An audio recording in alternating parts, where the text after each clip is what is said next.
Buen día, mi nombre es Mario Alberto Benavides González, actualmente soy profesor del Departamento de Medicina Interna y funjo como jefe del Servicio de Cardiología del Hospital Universitario de nuestra Universidad Autónoma de Nuevo León.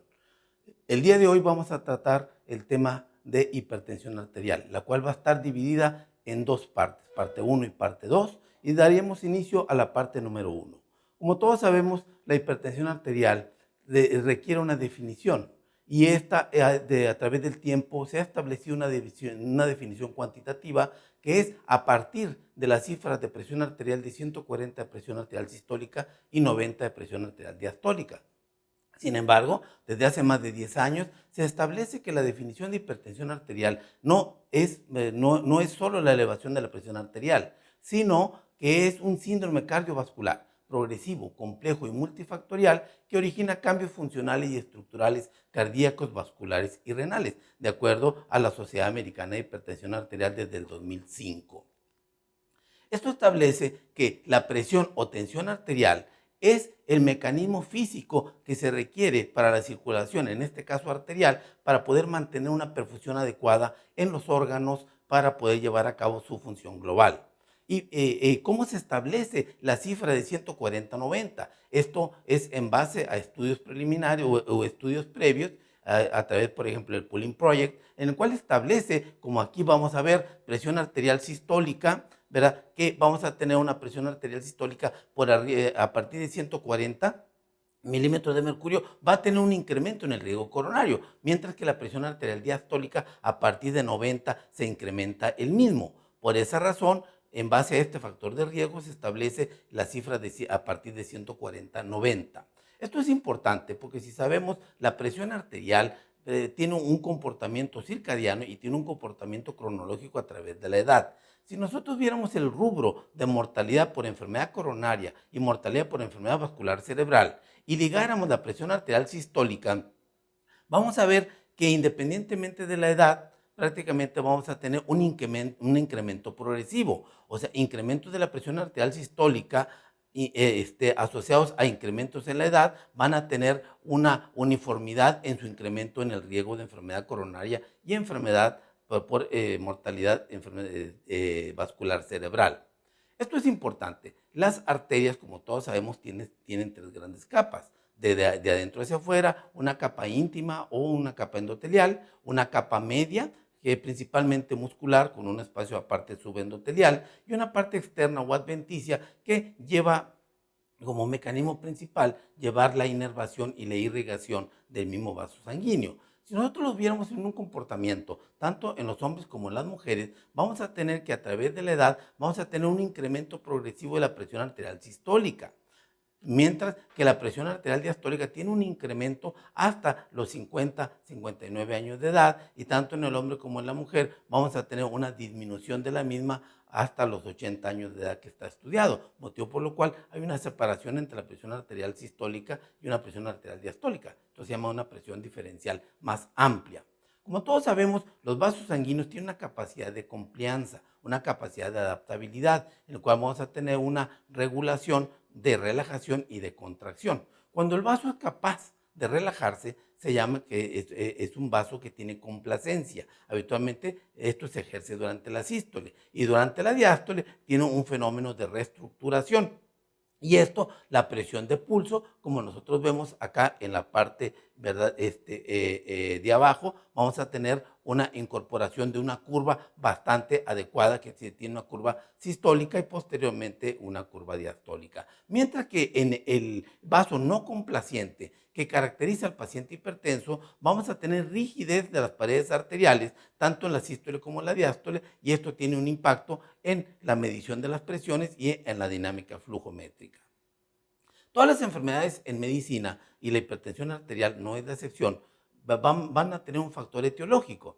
Y la etiología de la hipertensión arterial desde tiempos inmemoriales se establece que puede ser hipertensión arterial primaria o esencial en un 90-95% de los casos, dependiendo de la fuente que se revise o que se consulte, mientras que la hipertensión arterial secundaria de un 5 a un 10%. Esto estableceríamos que la hipertensión arterial primaria es aquella que no tiene un mecanismo específico que la esté produciendo, mientras que la hipertensión arterial secundaria, como ahorita vamos a ver, tiene una causa específica que potencialmente podría ser curable en el dado caso de que ésta pueda ser removida o resuelta.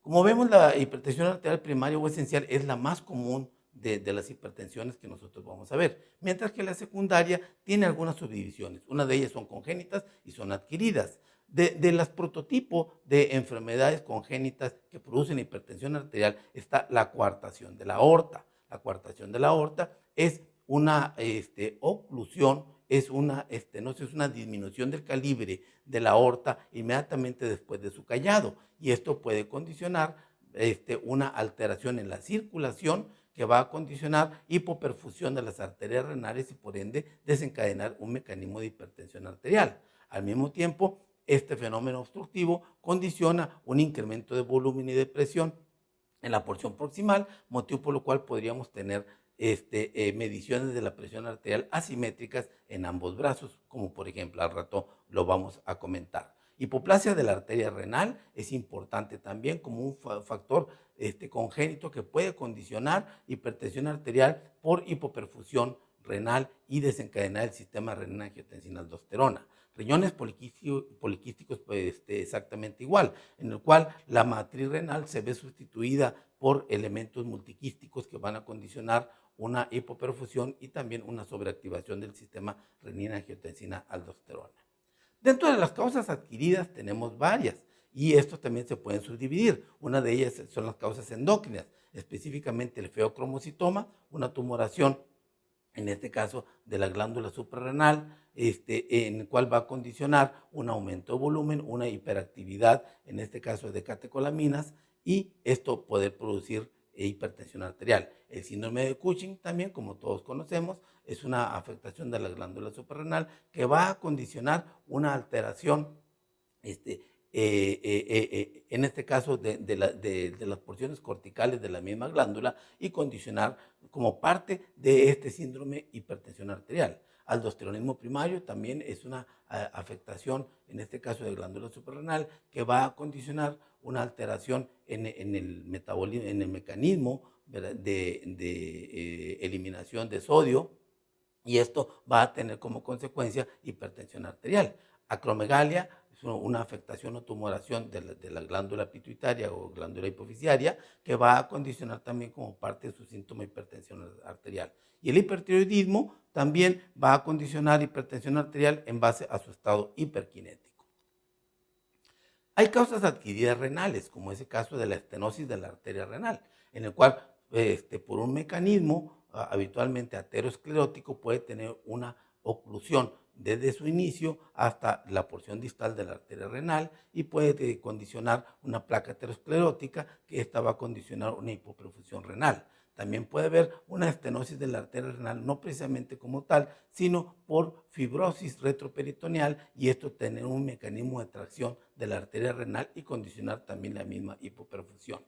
Tumor de Wilms de células claras a nivel renal es una causa también de hipertensión arterial. Fenómenos inflamatorios, como el caso de glomerulonefritis, pueden condicionar también hipertensión arterial a través de este mecanismo inflamatorio de la porción parenquimatosa renal. Fenómenos inflamatorios infecciosos, como es el caso de pielonefritis, también van a tener una distorsión de la citoarquitectura tisular a nivel renal y condicionar un mecanismo de hipertensión arterial.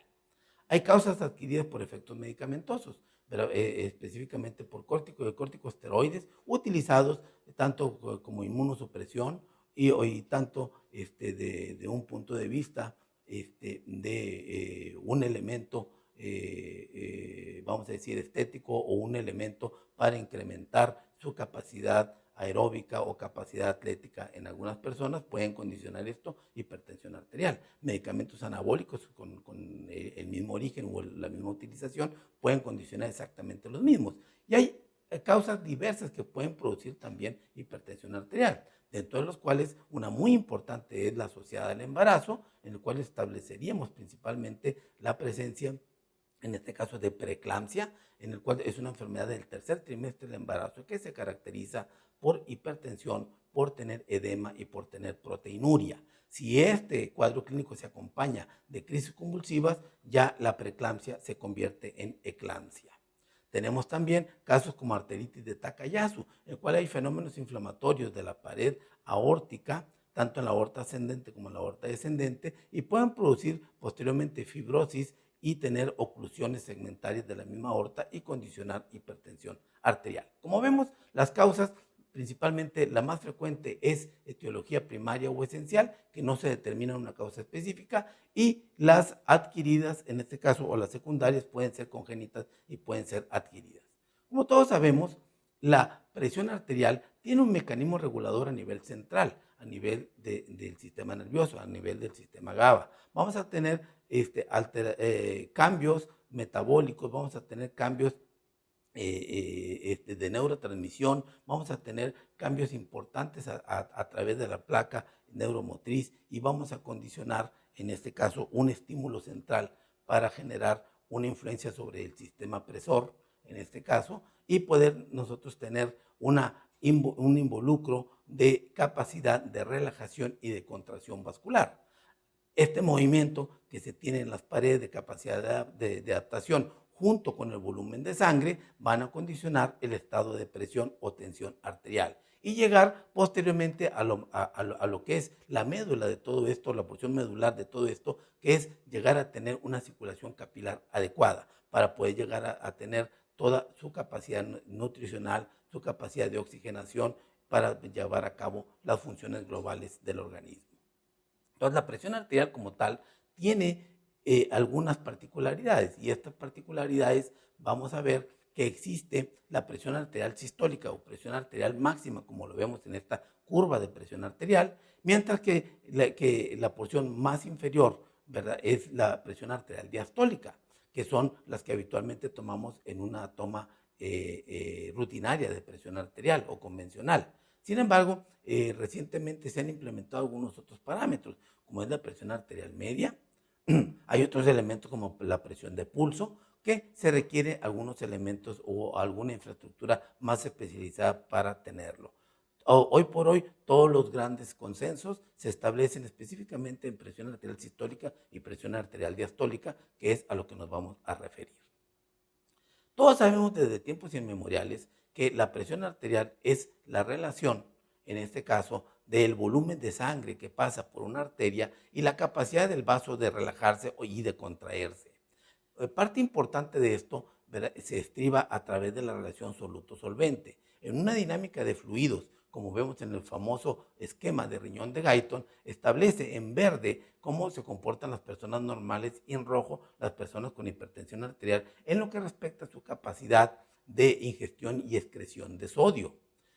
Como vemos, el número 1 es el parámetro normal y hacia arriba son las veces de las variantes normales y vemos como una persona que tiene un riñón de Guyton establecido como un normofuncionante, vamos a tener que independientemente de la capacidad de ingesta de sal, tiene la misma capacidad de excretarla, motivo por lo cual esta relación soluto-solvente nos impacta en las cifras de presión arterial como vemos en los rubros de abajo.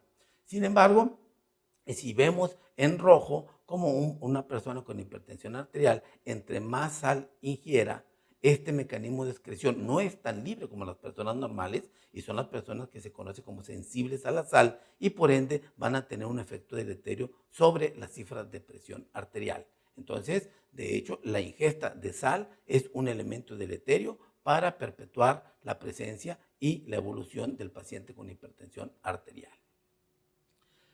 Las leyes que gobiernan la circulación establecen la famosa ley de Ohm, que establece que la presión o tensión arterial es igual a el gasto cardíaco por la resistencia periférica, donde la P significa fuerza de la superficie, que es en este caso la presión, la Q, que es el gasto, es la cantidad de sangre que expulsa el corazón por un minuto y se ve reflejado en el interior de los vasos sanguíneos, y la R, resistencia, es la fuerza que se opone al flujo por el estímulo del sistema nervioso.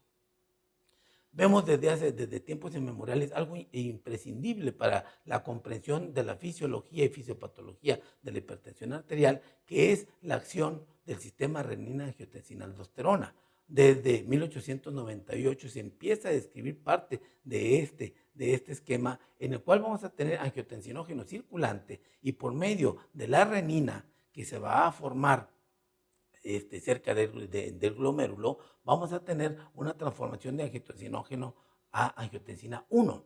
Esta angiotensina 1, por medio de la enzima convertidora de angiotensina, va a pasar a angiotensina 2. Y la angiotensina 2 se va a expresar a través de un receptor específico que es el receptor AT1 y va a tener efectos deleterios como vasoconstricción, como proinflamación, como oxidación, como incremento, en este caso de endotelina, como disminución de óxido nítrico.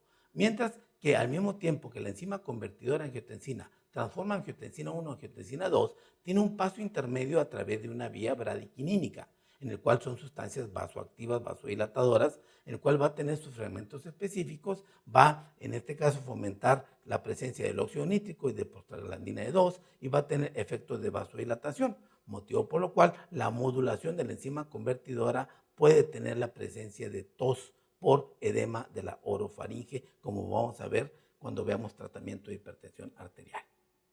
Un esquema más completo. Hoy por hoy todavía se sigue investigando el sistema renina-angiotensina-aldosterona. Podríamos decir que hoy por hoy sería el más completo.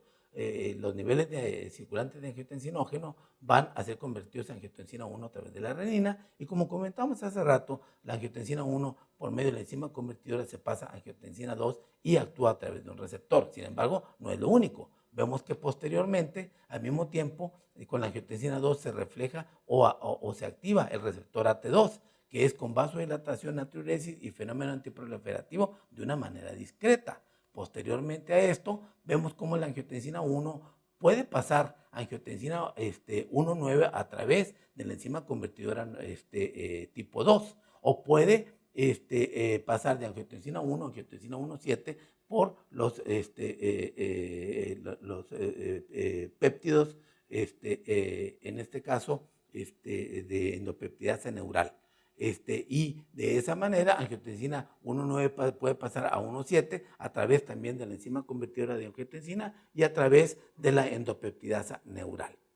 Esto también puede actuar directamente a angiotensina 2 y esto expresarse a través del receptor y de angiotensina 2 por medio de una aminopeptidasa tipo A va a pasar a angiotensina 3 que se vuelve a activar el receptor AT2 que expresa vasodilatación y posteriormente de angiotensina 3 por medio de una aminopeptidasa N pasa a angiotensina 4 y esto va a fomentar posteriormente fibrosis, inflamación e interactúa también el sistema, en este caso de aldosterona y vamos a tener efectos también natriuréticos y vasodilatadores a través de la angiotensina 1,7. Como vemos, esto todavía sigue estudiándose. La base medular es la que se explica a través de la expresión del receptor AT1 que expresa vasoconstricción, antinatriuresis y una liberación de aldosterona.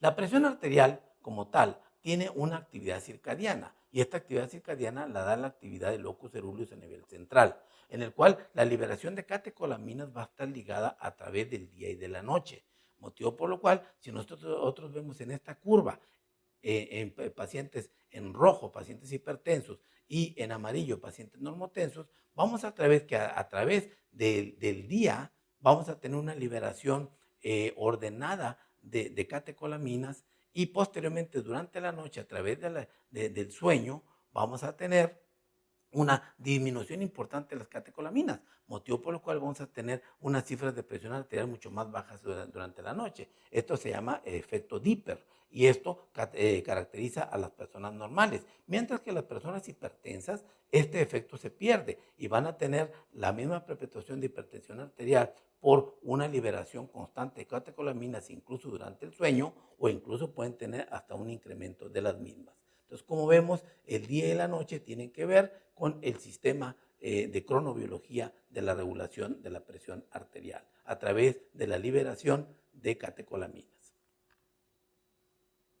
Esto mismo va a hacer que las tres capas, en este caso de las arterias, que es la íntima, la media y la adventicia, vamos a ver una relación que hay del diámetro del lumen con el espesor parietal.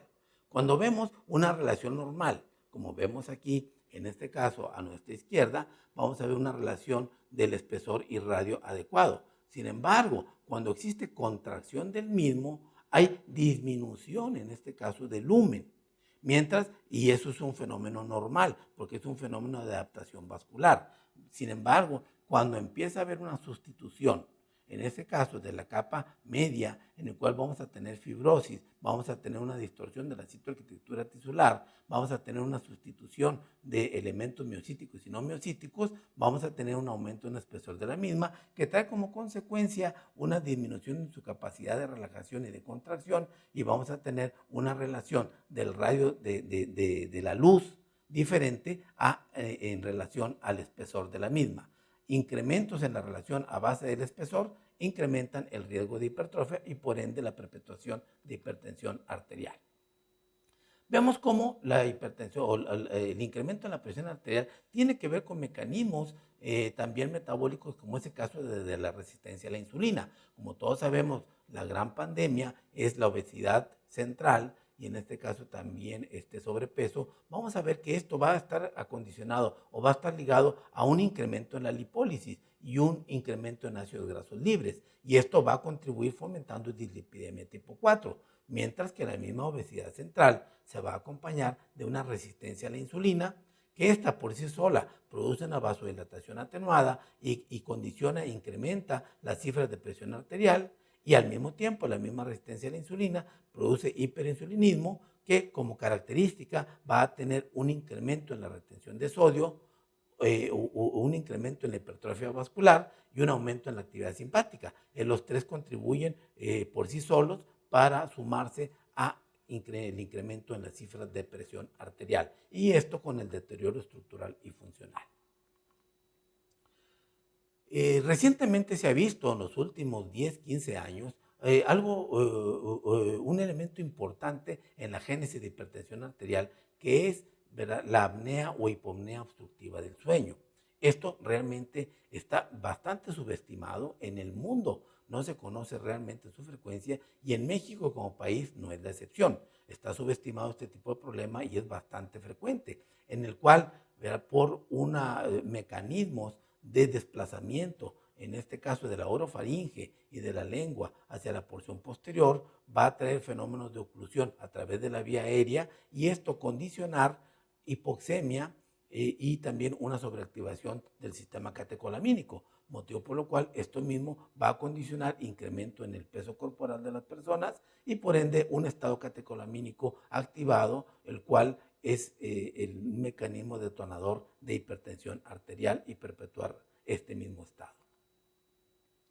Las clasificaciones van cambiando dependiendo, en este caso, los diferentes comités. Sin embargo, la que hoy persiste más son las guías europeas de hipertensión arterial, y son la base para la clasificación que tenemos en el Consenso Mexicano de Hipertensión Arterial.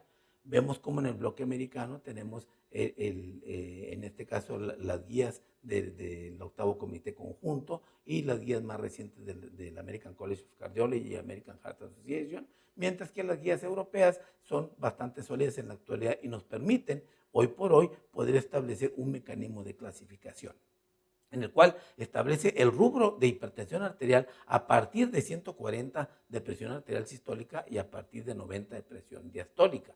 Sin embargo, tenemos algunas subdivisiones.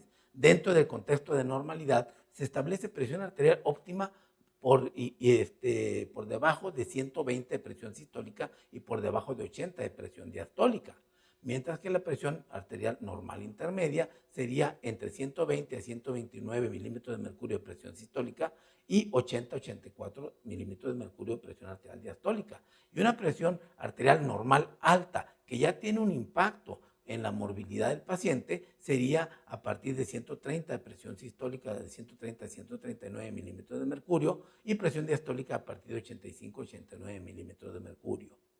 Mientras que el rubro ya de hipertensión definida se establece en tres grandes grupos, que es hipertensión grado leve, moderado y severo, o 1, 2 y 3, como le queramos llamar. El grado 1 es aquella hipertensión cuantitativa que va a partir de 140 a 159 milímetros de mercurio de presión arterial sistólica y 90 a 99 presión arterial diastólica.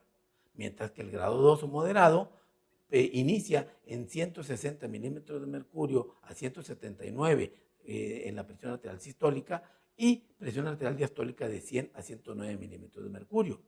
Y la presión arterial severa es igual o mayor de 180 milímetros de mercurio en presión arterial sistólica y a partir de 110 o más de presión arterial diastólica. Es la hipertensión grado 3 o grado severo. Hay un rubro adicional que se llama hipertensión arterial sistólica aislada, que habitualmente se ve mucho en las personas ancianas, sin embargo en otras épocas de la vida también podría verse con menos frecuencia. Es aquella presión arterial que se comporta igual o mayor de 140 milímetros de mercurio de presión arterial sistólica y una presión arterial diastólica menor de 90 milímetros de mercurio. Por eso se llama hipertensión arterial sistólica aislada, que por sí solo también tiene peso específico en algunas complicaciones cardiovasculares del paciente hipertenso, específicamente a nivel neurovascular. ¿Cómo vamos a definir o vamos a ponernos de acuerdo dependiendo del tipo de registro? Ya que la presión arterial la podemos tomar en el consultorio como tradicionalmente se ha hecho toda la vida, y el cual emanan las cifras de 140-90, a partir de ahí ya se considera hipertenso.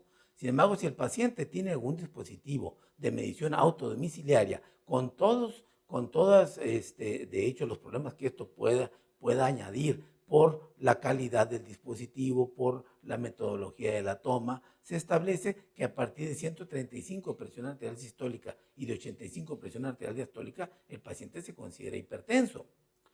Recientemente, en los últimos 10 años, se ha puesto mucho en boga el uso de monitoreos ambulatorios de la presión arterial, lo que se llama MAPA, en el cual se establece un manguito por encima del pliegue del codo, y esto va ligado a un dispositivo que tiene una programación para insuflación programada y repetitiva, y poder hacer tomas secuenciales de presión arterial y poderlos posteriormente, por medio de una interfaz específica, poderlo vaciar en algún programa y poder establecer la cronobiología de este paciente en particular en lo que respecta a su presión arterial, su ritmo circadiano y su comportamiento en relación a los síntomas que el paciente puede tener. Un resumen de las 24 horas de las tomas en este tipo de dispositivos establece que a partir de 130-80 de presión arterial, 130 sistólica, 80 presión arterial diastólica, se considera hipertenso, mientras que el promedio diurno a partir de 135-85 sería hipertensión arterial, lo cual es similar a la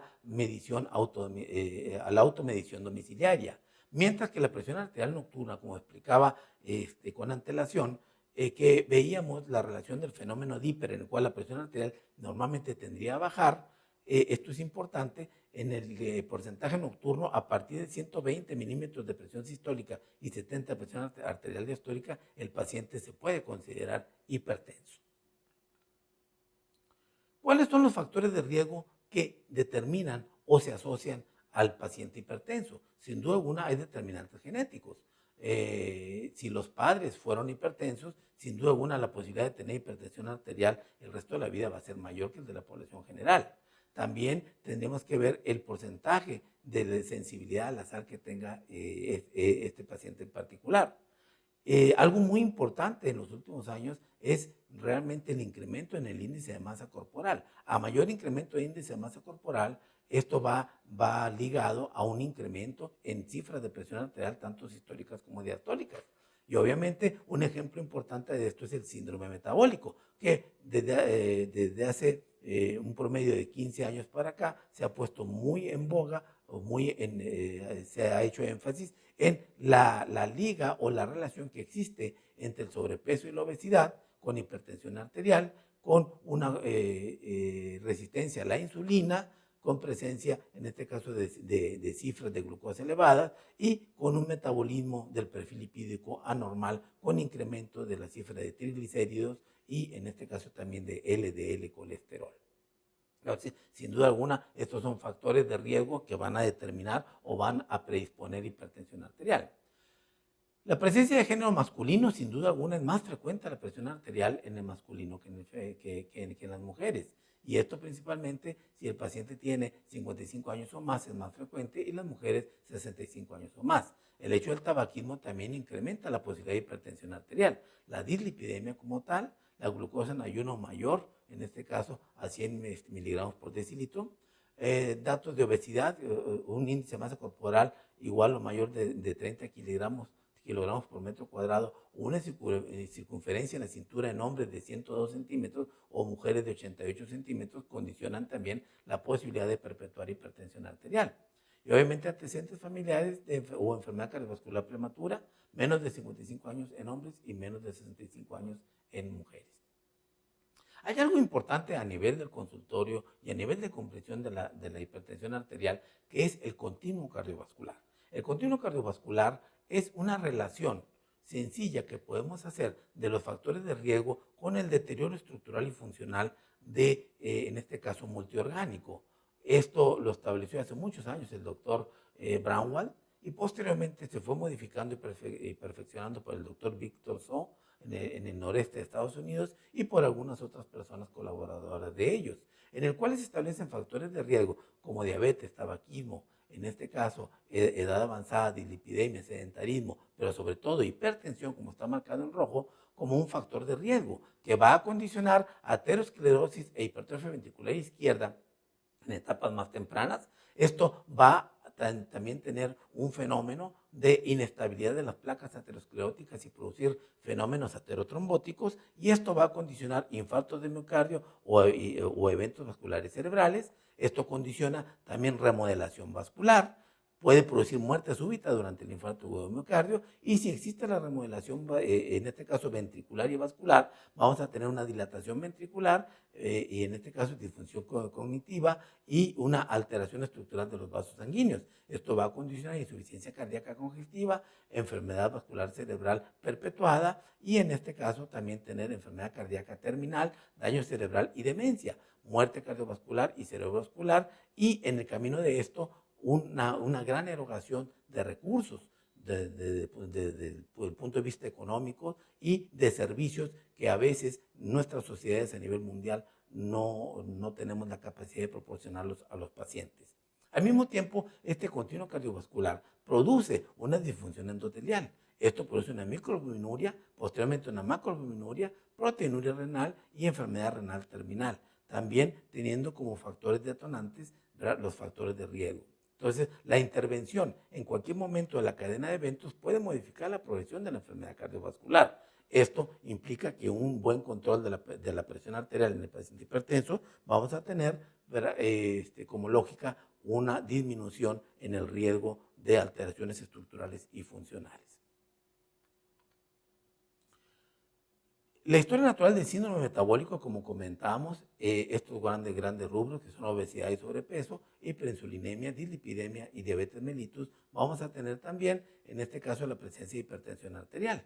Esto va predispuesto, ¿verdad?, principalmente inicialmente con obesidad, posteriormente con una alteración, en este caso, desde el punto de vista metabólico, el cual involucra el perfil lipídico, involucra el metabolismo de la glucosa y en este caso la morfología y función vascular. Y esto condiciona la presencia de eventos cardiovasculares, que puede ser contribuyente a la hipertensión arterial, a insuficiencia cardíaca congestiva, a infarto agudo de miocardio por cardiopatía aterosclerótica, a evento vascular cerebral, que puede ser por aterosclerosis cerebral, puede ser aterosclerosis carotidia y puede producir fenómenos tromboembólicos o puede tener fenómenos hemorrágicos, pero recordando que la circulación cerebral es una circulación terminal y a nivel de los núcleos grises poder tener la posibilidad de una transición súbita vascular y por ende un impacto mayor de las cifras de presión arterial con la ruptura del vaso y produciendo en este caso un hematoma parenquimatoso a nivel cerebral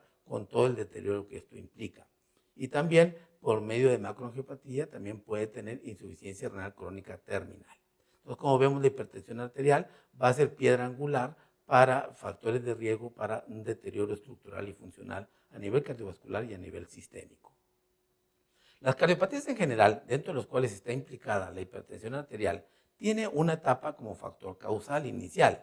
en el cual tenemos una predisposición genética, fenómenos educativos restringidos o limitados, un nivel socioeconómico no preferencial y fenómenos de ocupación que tienen un índice mayor de estrés psicosocial. Y esto va a condicionar también y va a estar acentuado por sedentarismo cada vez más frecuente, una alimentación inadecuada, con un tabaquismo perpetuado a través de los últimos años, y esto mismo va a condicionar ya una expresión de enfermedad que sería obesidad, la misma hipertensión arterial como tal, dislipidemia, diabetes mellitus, y esto trae un daño vascular y orgánico, que clínicamente se va a tener como una progresión acelerada, comportándose con complicaciones vasculares, cerebrales, miocárdicas y renales, y esto contribuyendo a muerte prematura, a discapacidad y costos económicos altos que tienen obviamente un gran impacto, ¿verdad?, como una consecuencia desde el punto de vista integral. También vemos cómo la hipertensión arterial por sí sola puede condicionar insuficiencia cardíaca por dos mecanismos iniciales o principales. Uno de ellos, la presencia de hipertrofia ventricular izquierda. Esta misma hipertrofia ventricular izquierda va a traer una distorsión de la citoarquitectura tisular a nivel miocárdico, y esto va a traer una distorsión en la irrigación del mismo y en la función desde el punto de vista celular y desde el punto de vista ventricular. Y esto condiciona incrementos en las presiones diastólicas y lo que se llama disfunción diastólica. Esto contribuye a insuficiencia cardíaca y muerte del paciente. Mientras que lo más cotidiano que vemos o también como un complemento es la degeneración aterotrombótica con la presencia de un infarto agudo de miocardio, con afectación, en este caso a nivel parietal, que va a producir una cicatrización. Esto trae como consecuencia remodelación ventricular, esto trae una disfunción sistólica, y esto va a condicionar también insuficiencia cardíaca y muerte del paciente por insuficiencia cardíaca crónica terminal. La historia natural de la hipertensión arterial tiene también, como todas las enfermedades, un horizonte clínico. Este horizonte clínico es importante mencionar que cuando el paciente se detecta con hipertensión arterial ya existe un daño órgano blanco subclínico, ya que antes de que las cifras se expresen o pueda ser detectado por el médico, ya existe un daño estructural y funcional que a veces puede ser irreversible, mientras que ya después del diagnóstico va a tener efectos colaterales, como es la posibilidad de tener un factor de riesgo para síndromes isquémicos coronarios agudos, o lo que es un infarto agudo de miocardio o angina inestable, enfermedad vascular cerebral, y posteriormente tener afectaciones más importantes que van a tener deterioro en el paciente. La hipertensión arterial como tal va a tener un cuadro clínico bizarro. La hipertensión arterial es una enfermedad asintomática. Si a ustedes alguien les pregunta cuál es el síntoma más frecuente de hipertensión arterial y en una de las opciones es ninguno asintomático, esa sin duda alguna sería la más frecuente, ya que muchos de los pacientes se detectan de una manera ocasional o por accidente en una revisión rutinaria. Existen síntomas que son inespecíficos, como ese caso de cefalea, como es el caso de mareo, como es el caso de tinnitus, el caso de fosfenos, en el cual van asociados a las cifras altas de presión arterial. Sin embargo, reitero que la hipertensión arterial puede y es frecuentemente una enfermedad asintomática. Puede tener efectos también o sintomatología o manifestaciones secundarias en la enfermedad de base. Por ejemplo, si hay una complicación cardiovascular, pues tendría la sintomatología, en este caso, de disnea por insuficiencia cardíaca, ortornea, disnea paroxística nocturna, o dolor precordial o actividad catecolamínica o adrenérgica, el caso de cardiopatía isquémica. Podríamos tener también afectaciones neurológicas, alteraciones sensitivas y motoras, o alteraciones propioceptivas en el caso de un deterioro neurológico, alteraciones renales en el caso de una asociación con afectación de albuminuria, el caso de edema, por ejemplo, y causas endocrinológicas específicas, como el caso de síndrome de Cushing, el caso de feocromocitoma, el caso de aldosteronismo primario, el caso de acromegalia, etc. La toma de presión arterial es algo muy importante. Yo creo que estamos a muy buen tiempo de especificar que la mejor forma de tomar la presión arterial, sin duda alguna, es con un esfigmomanómetro y un estetoscopio. Si bien es cierto, han adelantado mucho en los últimos años todos los métodos oscilométricos para hacer una medición eléctrica o electrónica de la presión arterial, sin duda alguna estos todavía dejan mucho que desear y sirven para ver un promedio o un comportamiento general. la forma más exacta es poderlo ver a través de un baumanómetro, en este caso esfigmomanómetro de mercurio, o en este caso un esfigmomanómetro anaeroide, en el cual se basa la toma de la presión arterial sistólica y la presión arterial diastólica principalmente. ¿Y cómo se hace esto? Se prefiere que el paciente esté descansado, que no acabe de llegar al consultorio, que tenga al menos unos 5 o 10 minutos, ¿verdad?, en reposo, sentado, que no haya ingerido café recientemente o en las últimas horas, o que haya fumado, y que el paciente esté en un estado, ¿verdad?, de relajación o un estado de tranquilidad. El paciente se le va a colocar el manguito 3 o 4 centímetros por arriba del pliegue del codo, y de esa manera vamos a tener nosotros que sea simétrico la implementación del manguito. Ya teniendo esto, vamos a localizar, ¿verdad?, con el dedo índice el pulso de la arteria humeral. Ya localizado el pulso de la arteria humeral, vamos a insuflar el manguito a que vaya ascendiendo la toma de la presión arterial. Cuando desaparezca el pulso, hay que insuflar 20 milímetros más. Después de que se insuflan los 20 milímetros más, se coloca el estetoscopio sobre la posición que tenía el dedo, donde estaba la arteria humeral, y se empieza a hacer un descenso lento y progresivo. El primer ruido que se emite ejemplifica la presión arterial sistólica, mientras que cuando desaparecen los ruidos ejemplifica la presión arterial diastólica. Este fenómeno puede subestimarse o puede tener alteraciones en presencia de fibrilación auricular o presencia de arritmias que el paciente tenga. De esta manera no poderse discernir el primero y el quinto ruido de Korokov. Existen alteraciones desde el punto de vista de exploración física, que son fáciles de evaluar, como es la retinopatía hipertensiva. Existe desde tiempos inmemoriales la clasificación de Keith Wagner, en el cual establece un grado 1 como hiperreactividad vascular solamente, mientras que el grado 2 va a tener cruces arteriovenosos. El grado 3 va a tener hiperreactividad vascular, cruces arteriovenosos, pero aparte también va a tener escotomas, va a tener hemorragias y exudados. Y el grado 4 va a tener hiperreactividad vascular, cruces arteriovenosos, hemorragias, exudados y la presencia de papiledema. Se pierde la delimitación del borde de la papila y esto se considera un grado 4.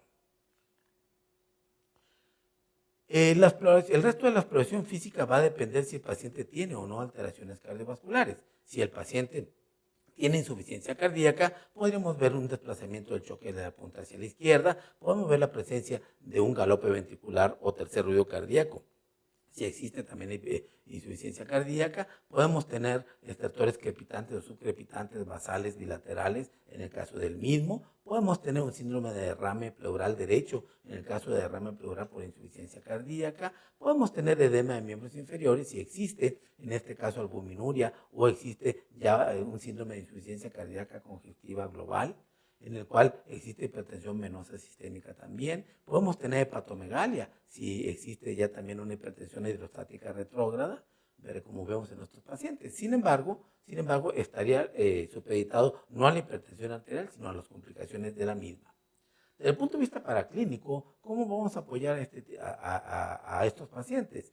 Sin duda alguna, los exámenes generales son importantes. En este caso, la hemoglobina, el hematocrito, las cifras de glucosa sérica, el colesterol total, colesterol HDL, el potasio sérico, la creatinina, el sedimento urinario y el electrocardiograma son elementos imprescindibles para poderlos evaluar, ya que de esa manera podríamos nosotros detectar alteraciones o daño órgano blanco. Por ejemplo, si el paciente tiene insuficiencia renal, podríamos tener anemia, podríamos tener también, que es común en este grupo de pacientes, si el paciente tiene diabetes mellitus, vamos a tener hiperglicemia. Si el paciente tiene dislipidemia, una alteración del colesterol total, de los triglicéridos y del colesterol HDL. Si el paciente tiene aldosteronismo primario, vamos a tener cifras bajas de potasio. Si el paciente tiene insuficiencia renal, también un incremento en la creatinina sérica. Y si el paciente tiene hipertrofia ventricular, podemos tener en el electrocardiograma datos del mismo, como daño a órgano blanco, que sería hipertrofia ventricular izquierda. Sin embargo, para poderlo corroborar, especificaríamos otro tipo de elementos, como es el ecocardiograma y otro tipo de elementos para poder estratificar a este grupo de pacientes. Hay datos de diagnóstico por gabinete que pueden orientar al paciente hipertenso para ver en qué estadio está y si se acompaña de daño órgano blanco. Uno de ellos es el electrocardiograma, otro sería la radiografía de tórax, otro sería el ecocardiograma, otro sería la tomografía computarizada, otro sería la resonancia magnética, otro sería la angiocardiografía, por mencionar algunos. Vemos, este es un ejemplo práctico de un paciente con hipertrofia ventricular izquierda. Como vemos, como el incremento en la masa ventricular, como lo vemos aquí en esta gráfica, va acompañado de alteraciones electrocardiográficas típicas de estos pacientes, que vamos a tener un eje eléctrico a la izquierda, vamos a tener en derivaciones precordiales derechas B1 y B2 y B3 ondas S muy prominentes, y mientras que vamos a tener en derivaciones precordiales izquierdas V4, V5 y V6 ondas R muy prominentes, los cuales son criterios de voltaje importantes para establecer el diagnóstico electrocardiográfico de hipertrofia ventricular. Junto con esto, va acompañado de alteraciones del ST de la onda T en las precordiales izquierdas, que es un infradesnivel del mismo. Y esto también puede ir acompañado de un componente negativo importante de la onda P en V1. Esto como dato con una sensibilidad y especificidad, si bien es cierto, no tan amplia en electrocardiografía, pueden ser útiles para complementar la exploración física del paciente y estratificar al mismo. La teleradiografía de tórax es un elemento que nos puede ayudar en el caso de insuficiencia cardíaca o el caso de una complicación. ¿Por qué? Porque realmente recordemos que la hipertrofia ventricular incipiente o inicial va a ser una hipertrofia concéntrica, motivo por el cual no va a repercutir en un paciente con una teleradiografía de tórax. Podemos tener un índice cardiotorácico normal y el paciente tener hipertrofia ventricular. Esto se va a manifestar cuando el paciente ya tenga cardiomegalia como un deterioro progresivo estructural. Sin duda alguna, el ecocardiograma es lo más importante desde el punto de vista de diagnóstico para establecer el grado de hipertrofia ventricular. ¿Por qué? Porque obviamente no es caro, es completamente inocuo y nos permite evaluar al paciente de una manera inicial y posteriormente de manera evolutiva, donde podemos ver el comportamiento de sus espesores en toda la magnitud del ventrículo izquierdo, desde la porción, desde la pared septal anterior y posterior hasta las paredes basales, laterales y apicales, y poder establecer no nada más una medición del espesor, sino también establecer un índice, en este caso de masa ventricular, que se puede indexar con la superficie del paciente y tener parámetros más específicos.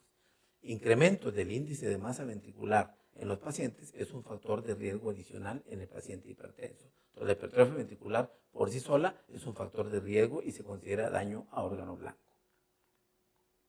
La tomografía computarizada hoy por hoy es de bastante utilidad, ya que podemos ver aquí en las primeras dos láminas, vemos una reconstrucción tridimensional, en este caso de un territorio de la coronaria izquierda, vemos cómo el nacimiento de la coronaria descendente anterior tiene una oclusión del mismo. Este método con angiotac coronario se establece o se obtiene mediante la inyección de medio contraste por una vena periférica y posteriormente de un punto de vista no invasivo, con un timing adecuado y un software especializado, se establece la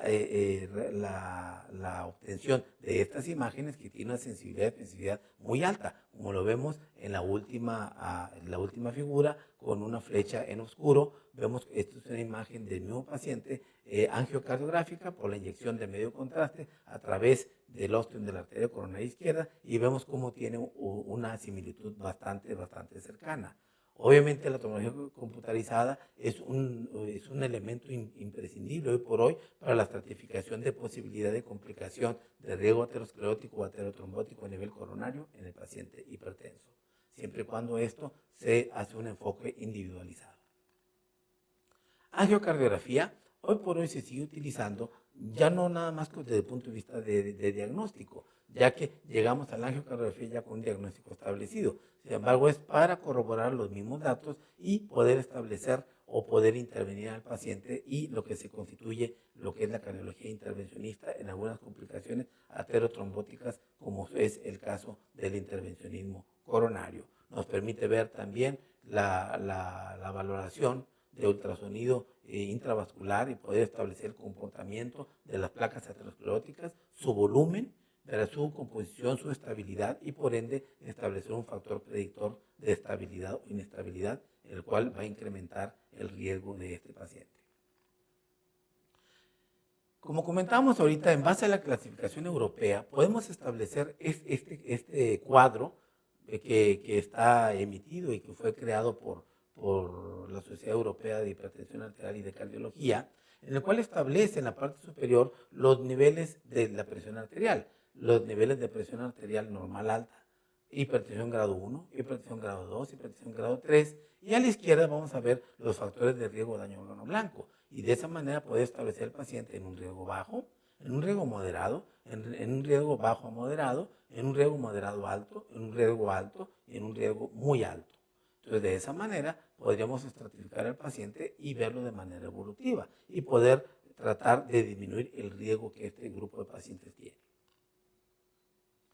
Vamos a ver un caso clínico para poder englobar lo que hemos visto hasta hoy de lo que es la definición, lo que es la fisiopatología, lo que es el cuadro clínico, lo que es la exploración física y lo que es el abordaje diagnóstico, tanto desde el punto de vista no invasivo como desde el punto de vista invasivo en el paciente hipertenso.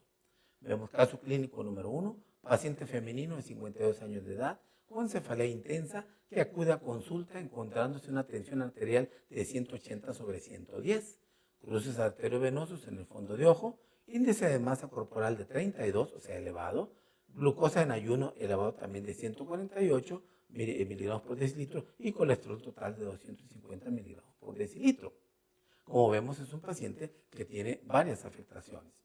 Una pregunta sería, en base al JNS8, ¿cómo clasificaría a este paciente? Ustedes se han de preguntar, bueno, ahorita no acabamos de ver nada de JNS8, lo vamos a ver en la respuesta. La respuesta sería, en este caso, un grado 2. ¿Por qué? Porque establecemos esto, que insistimos mucho, ya no se utiliza mucho en la actualidad, pero sin embargo en algunas partes sigue vigente. El JNS8, Joint National Committee, establecía que el paciente con presión arterial normal era menor de 120/80, lo mismo que la presión arterial europea. Sin embargo, establece como prehipertensión 120/139 y de 80/89 presión arterial diastólica.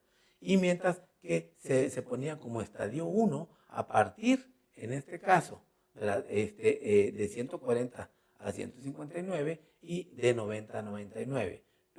Hipertensión arterial grado 2, ¿verdad? De 160 o mayor, y de sistólica y 100 de diastólica, y hipertensión arterial crítica o muy severa, igual o mayor de 180 de presión arterial sistólica y igual a mayor de 110 de presión arterial diastólica. Como ven, más o menos es igual que las guías europeas y lo que impacta en las guías mexicanas de hipertensión arterial. Establecer que hipertensión arterial es a partir de 140 de presión arterial sistólica y 90 de presión arterial diastólica, y vamos a tener el rubro de que a menor presión arterial, siempre y cuando el paciente no sea no tenga una edad muy avanzada y pueda ser tolerable, entre menos presión es mejor riesgo, o sea, menor riesgo. Entre menos presión, menor riesgo, y a mayor presión, mayor riesgo. En base a la clasificación de retinopatía hipertensiva, ¿en cuál de los siguientes estadios clasificaría este paciente? Obviamente este paciente tenía cruces arteriovenosos. Si tenía cruces arteriovenosos, la respuesta sería un grado 2. Como vemos aquí, el grado 2 se caracteriza, aparte de la hiperactividad vascular, la presencia de cruces arteriovenosos. ¿Cuál de las siguientes alteraciones cardiovasculares tiene más relación a sobrecarga sistólica crónica? Sobrecarga sistólica crónica del paciente hipertenso, aterosclerosis carotidia, insuficiencia arterial periférica, fibrilación auricular, hipertrofia ventricular izquierda. Sin duda alguna, las 4 tienen que ver con sobrecarga sistólica crónica, pero la pregunta es, ¿tiene más relación directa? Y la respuesta sería hipertrofia ventricular izquierda. Entonces, la hipertrofia ventricular izquierda es uno de los primeros mecanismos que se producen secundarios a la sobrecarga sistólica crónica y por sí solo significa un factor de riesgo adicional que incrementa la mortalidad de los pacientes. ¿Cuál de los siguientes fármacos antihipertensivos es más efectivo para la nefroprotección? No lo hemos visto hasta ahorita. Sin embargo, esto estaría supeditado a la siguiente fase de la parte 2 de hipertensión arterial. Muchas gracias y muy amables.